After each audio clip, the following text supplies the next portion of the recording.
Assalamualaikum warahmatullahi wabarakatuh. Salam berjumpa lagi anak-anak sekalian. Pada kesempatan ini kita akan belajar bahasa Indonesia ya dengan materi pantun ya. Nah, mungkin kalian pernah mendengar pantun? Iya. Bahkan kita kadang sehari-hari bisa berpantun ya. Baik. Ya. Terus juga sering kita dengar di televisi ya kan? Kalau lawak-lawakan misalnya ya, nah, mungkin juga kalian juga nanti bisa membuat pantun ya. Nah, apa itu pantun? Nah, jadi pantun itu merupakan salah satu seni merangkai kata. Nah, jadi ada orang memang pintar langsung saat itu juga bisa membuat pantun ya. Nah, namun perlu diketahui eh, pantun itu ada syarat-syaratnya supaya dikatakan pantun ya. Nah, itu pantun dapat digunakan untuk mengungkapkan perasaan seseorang mengenai suatu kejadian atau peristiwa yang dialaminya. Nah, jadi pantun itu nanti dia mau berpantun sesuai dengan keadaan saat itu, ya kan? Nah, biasanya ada saling berbalas pantun, ya kan?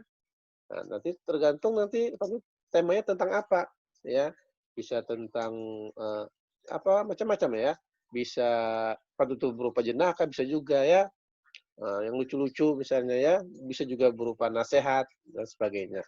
Nah, jadi pantun memiliki ciri khas sehingga berbeda dengan bentuk puisi lainnya. Nah, nanti kita akan belajar apa saja sih yang bisa dikatakan pantun itu, ya. Terus kalian nanti kalian harus bisa nanti membuat pantun. Nah, karena pantun itu tidak asing ya, tapi harus diperhatikan nanti syarat-syarat supaya pantunnya baik atau bagus ya. Nah, sekarang kita berikutnya adalah tentang ciri-ciri dan jenis pantun. Nah, nanti pantun dikatakan baik atau oh ini masuk pantun sudah. Nah, biar paham ya. Nah, ciri-cirinya ada 4. Sedikit saja ya. Nah, bisa dikatakan pantun kalau dia sudah ada ciri-ciri itu dalam pantun itu. Atau yang nanti kalian akan tulis nanti ya. 1, bersajak ABAB. Apa sih ABAB itu? Nah, di ABAB itu kita melihat huruf akhirnya dari setiap baris. Nanti Pak Guru berikan contoh ya. Jadi huruf akhir setiap baris dikasih kode ABAB. Nah, ya, nanti Pak Guru beri contoh kan ya. Yang kedua, terdiri atas 4 baris dalam satu bait. Jadi ada 4 baris nanti. Di dalam satu pantun atau satu baitnya nanti hanya ada 4 baris. Tidak boleh lebih. Ya, itu jelas ya.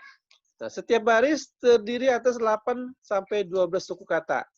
Nah, jadi bisa 8 sampai 12, bisa juga itu 4 sampai 6 suku kata, bisa juga. Ya, di 4 sampai 6 atau 8 sampai 12 suku kata. Nah, untuk yang bersajak ABAB ini, ya boleh juga nanti sajaknya A semua. Nah, selain itu tidak boleh, ya. Nanti apa maksudnya ABAB atau A ya? Nanti Pak Guru jelaskan, ya. Biar nanti kita langsung kasih contoh. Oh, ternyata maksudnya yang A itu ini kodenya begini ya. Nanti Pak Guru berikan di akhir nanti contoh pantun, ya. Nah, yang berikutnya adalah ada 2 bagian, yaitu sampiran dan isi. Nah, karena tadi ada 4, berarti bagian atas ya baris pertama dan baris kedua itu namanya sampiran, ya. Dan baris ketiga dan keempat namanya isi. Apa sih sampiran itu? Ya, sampiran itu pembuka pada pantun. Nah, jadi tidak ada hubungannya dia dengan isi, ya.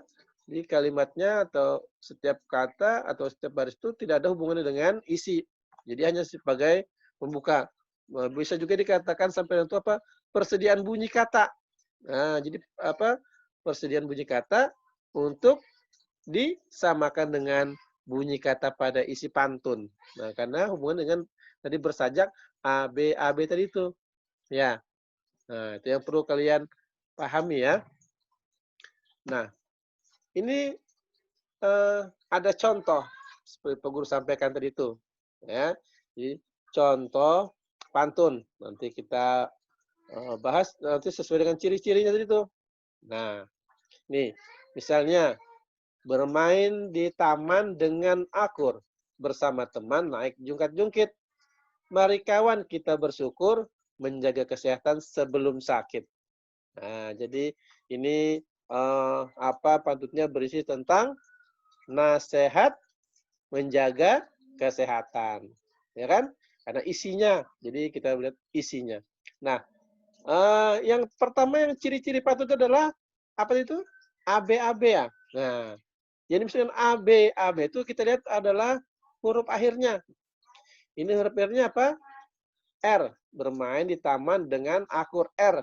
Berarti R ini kita anggap tadi karena bersajak AB, berarti R ini kita anggap A. Ya, R. Bersama teman naik jungkat-jungkit T. Berarti B. Kodenya ya. Kan enggak sama tuh. R, ini B. Ya, ini R lagi.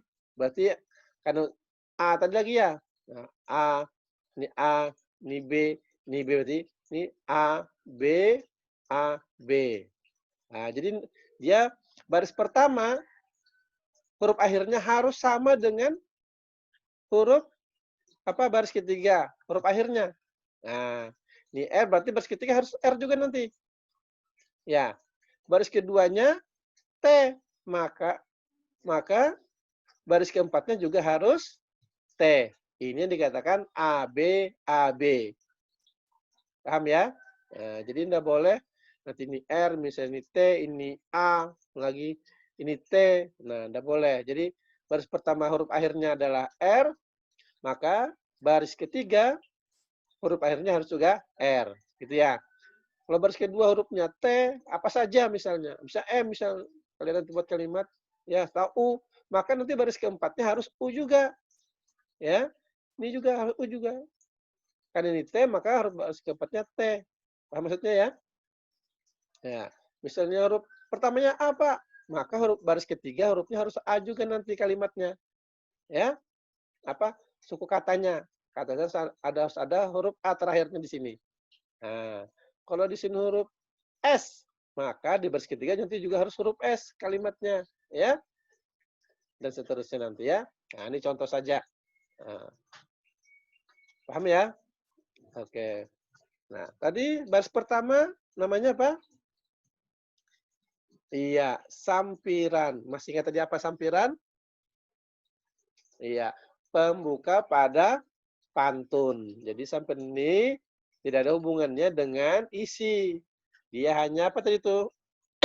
Hanya iya, persediaan bunyi kata untuk disamakan. Ya, dengan bunyi kata pada isi pantun. Nah, disamakan saja.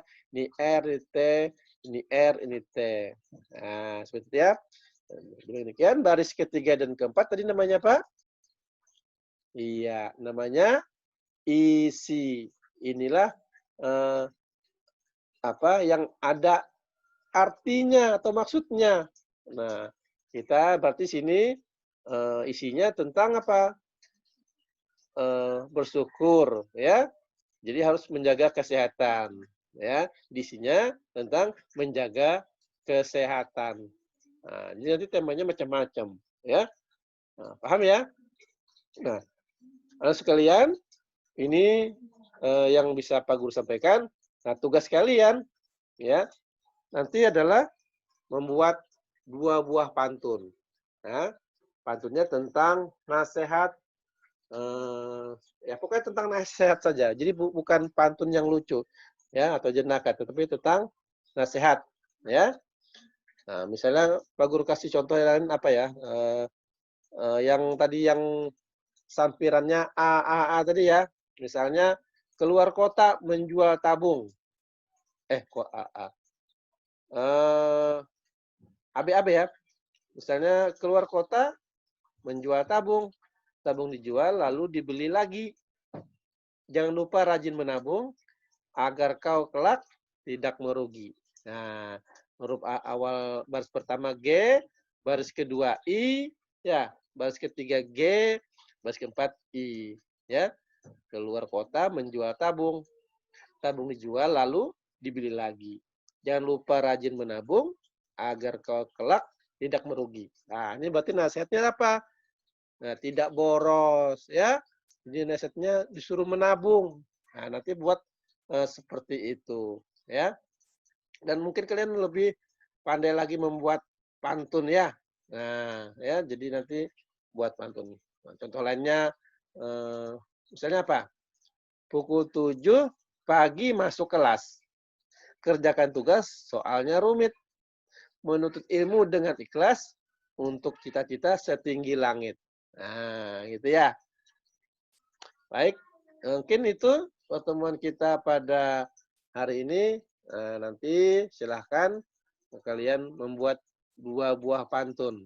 Ya, pantunnya kalau bisa dosa mencontek buat sendiri. Ya, oke. Baik, demikian pertemuan hari ini. Pak Guru akhiri. Assalamualaikum warahmatullahi wabarakatuh.